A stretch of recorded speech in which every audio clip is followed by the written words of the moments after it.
ईसाई, मुसलमान और यहूदी सिर्फ एक खुदा पर यकीन रखते हैं और तीनों हज़रत इब्राहिम की औलादों में से हैं।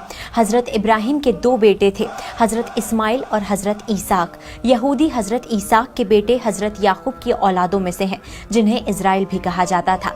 आप सभी जानते हैं कि आसमानी किताबें चार हैं: तौरात, ज़बूर, इंजील, कुरान। तौरात हज़रत मूसा पर नाजिल हुई, जिसे यहूदी अपनी किताब तनाख मानते हैं। कुरान में तौरात का जिक्र है, लेकिन वक्त के साथ इसमें तब्दीलियाँ हुई, इसलिए मुसलमान आज के तौरात को मुकम्मल नहीं मानते, क्योंकि खुदा की भेजी किताब में बदलाव नहीं होता। दूसरी तरफ क्रिश्चियन हज़रत ईसा, जीसस क्राइस्ट को खुदा का बेटा मानते हैं।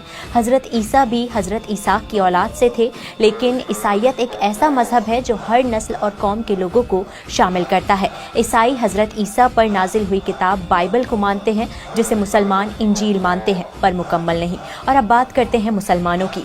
हज़रत इब्राहिम के पहले बेटे हज़रत इस्माइल की औलाद से अरब कबीला निकला, जो आखिरी पैगंबर मोहम्मद साहब के ज़रिए इस्लाम को मानने वाला मुसलमान बना, जिनकी मुक़द्दस किताब कुरान है। पर असली जंग यहीं से शुरू होती है, क्योंकि तीनों मजहब किसी के आने का इंतज़ार कर रहे हैं। यहूदी एक ऐसे शख्स का इंतज़ार कर रहे हैं जो यहूदी कौम की अजमत कायम करेगा और फ़िलिस्तीन के बैतुल मुक़द्दस यानी अल-अक़सा को टेम्पल में बदल देगा, जिस शख्स का जिक्र कुरान में है, जिसे मुसलमान दज्जाल मानते हैं। इसलिए इज़राइल बैतुल मुक़द्दस को शहीद नहीं करता।